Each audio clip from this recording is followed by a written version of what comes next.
Hello, it's your favorite sports Unc here. Don't forget to hit that subscribe button to join the fastest growing community on YouTube. Remember, Nightcap doesn't happen without you. So please subscribe or you're going to make Ocho cry. Ocho, the Falcons defeated the Giants 34-7. Michael Penix Jr. gets his first win. It's only the second time a Falcons quarterback had led a team to a double-digit win in his first NFL start since Matt Ryan did it in 2008. Penix finished 18 of 27 for 202 and an interception that should have been caught. Hit Kyle Pitts right in his hand. Kyle Pitts threw it up in the air. So, hey, yes, it was against the 2-13 Giants, but hey, it is what it is. It's a start. It's a start for the quarterback. A win like today, it builds confidence. It builds confidence. It's a good thing for the young fella. I know people on the outside looking in, oh, you beat the Giants. It's nothing to hoop and holler about. But still, it's a team win. It's a good start for Brother Penix Jr. and his tenure as Atlanta Falcons quarterback. So wait, who they got next? Huh? Who they got next? Do they have a test? Commanders Sunday night. Now you got a test.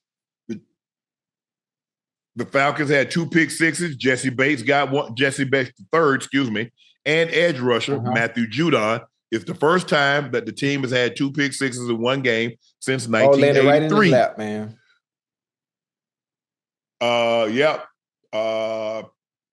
They ran the ball 38 times for $128. They tried to take a lot of pressure off of Michael Penix Jr. by running the football, but he made some great throws. Kyle Pitts got to make that catch. It's really that simple, Ocho. Ain't no ifs, ands, or buts about it. And that's the thing. When you complain, it's funny how this works, Ocho. When you complain about the ball finds you, and then you drop it. All the time. It time. happens every time. I can sit here and be honest, because it happened to me. It happened to me. I complained about the ball at halftime. I complained about the ball in the third quarter. And Carson throw that motherfucker to me, and guess what I do? Drop it. Throw it back at him. Because I'm not focused. I'm not locked in. I'm not seeing the ball all the way in.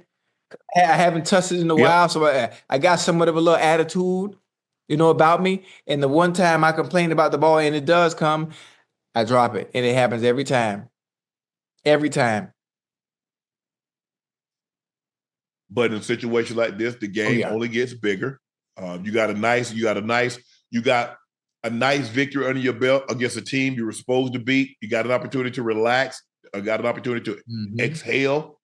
But now, the Commanders got something to play for. You have something to play for. They want to get, look, they're already in the playoffs, but they want to try, we want to try to get a home game. Falcons, you have something to play for. You have a lead. You have a half-game lead over the Bucs in the NFC South. Win your division, you get at least one home game. At least one. So I like this. Both teams have something to play for. We're going to find out a lot. We've seen Jaden Daniels. We haven't seen a whole lot of Michael Penix Jr., Ocho, but we've seen a lot of Jaden Daniels, and he's been phenomenal the last couple of weeks. We're going to see if he can continue the streak. Oh, yeah. The Bills defeated the Patriots by a lot closer score than people would have thought, 24-21. The Bills got a shaky win off a team that should have dominated. Josh Allen's been playing with a broken left hand all season. Wonder how that got leaked all of a sudden. He broke it in week one. Hold on. He broke it in week 1, and here we are in week 15. Anyway, but guess what? It's been reported that Gerard Mayo's job security is reportedly safe unless there's a total collapse at the end of the season. Ocho, you watched this game. What didn't you like about what you saw? From Buffalo, and then we'll get into the Patriots. We had some drops, and I'm not even gonna say what I didn't like from Buffalo because I know what it's like playing against a divisional opponent. I know what it's like. I just saw Buffalo put up 40 in back-to-back weeks against 2 teams that were really, really good. That were really good.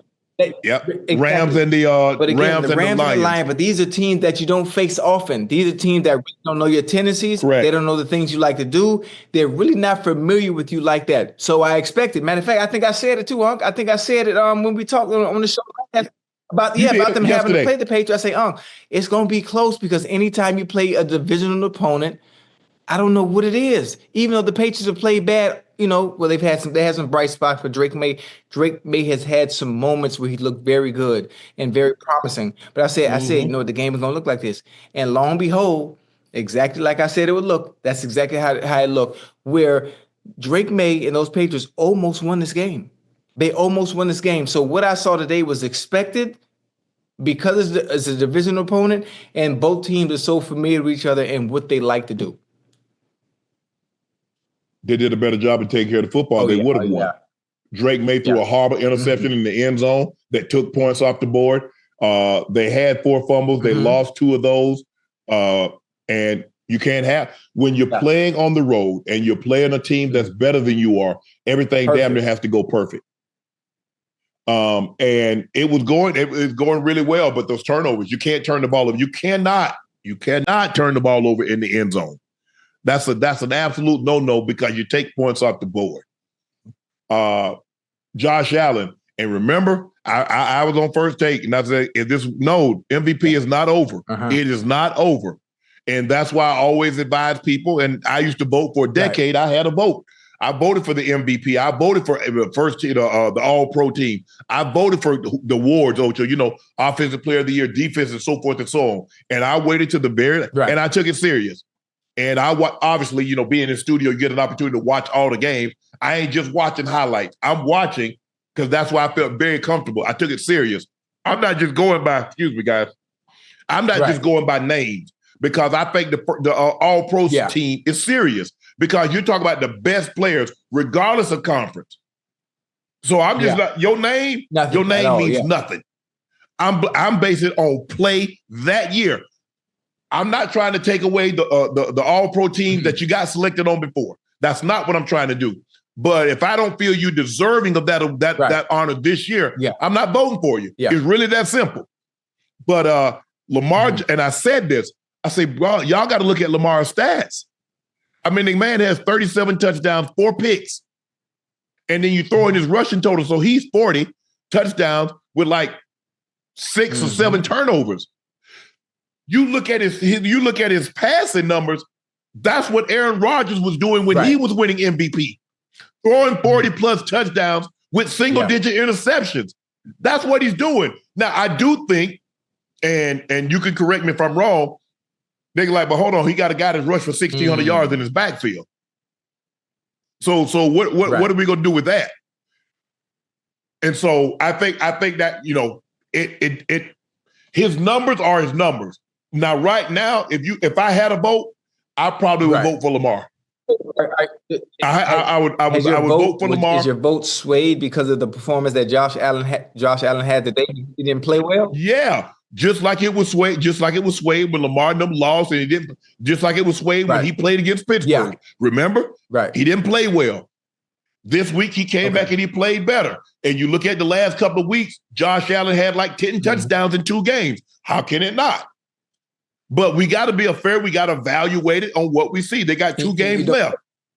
I do believe Lamar Jackson can win. And it'd be interesting to see. I bet those odds for Josh Allen winning the MVP ain't what they started today. I bet you that. What are the odds now, Ash?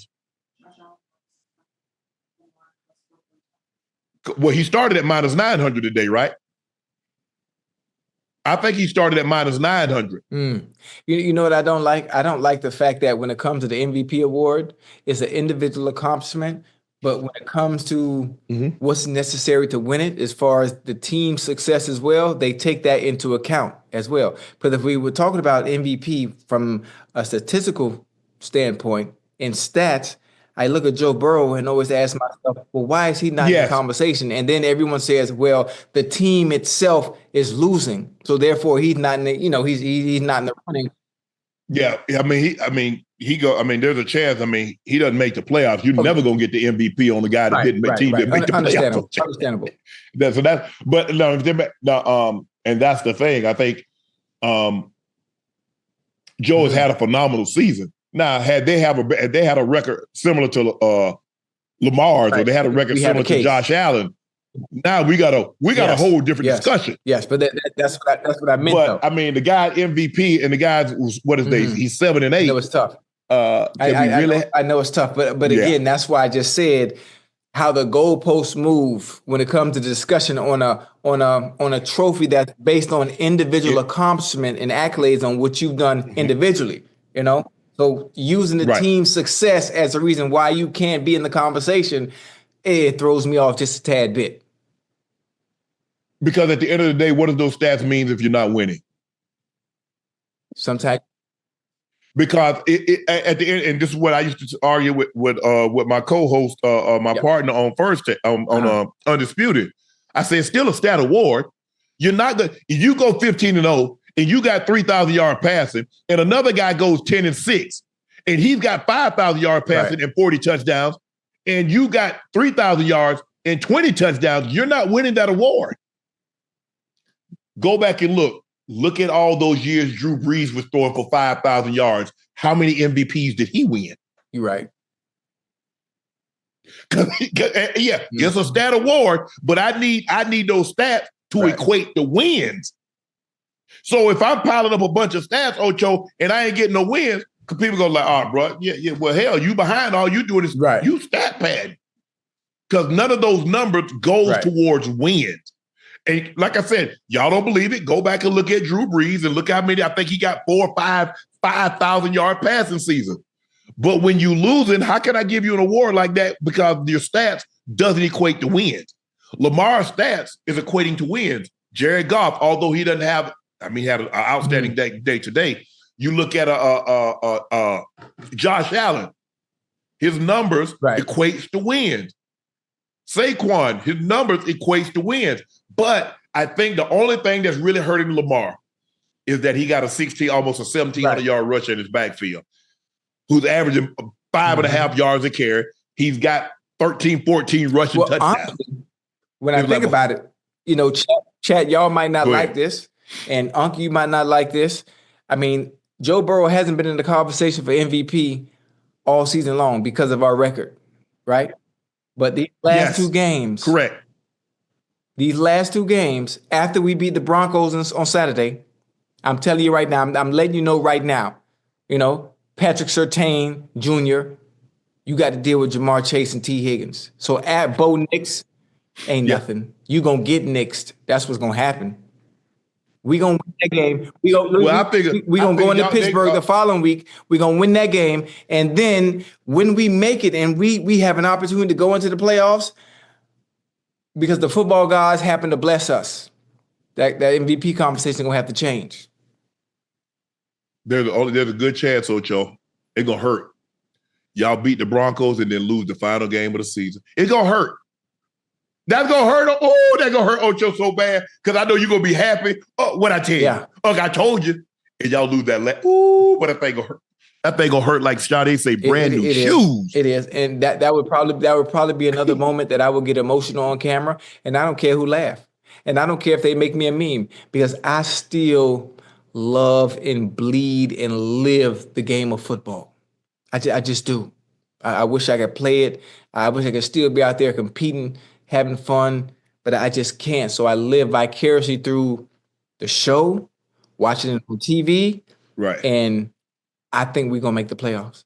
I think we're going to make it. We're going to win these last two games. I know how it's going to work. I understand how the football gods work. I've seen the NFL script before the season started. I know how the story end is going to go. All right. Okay.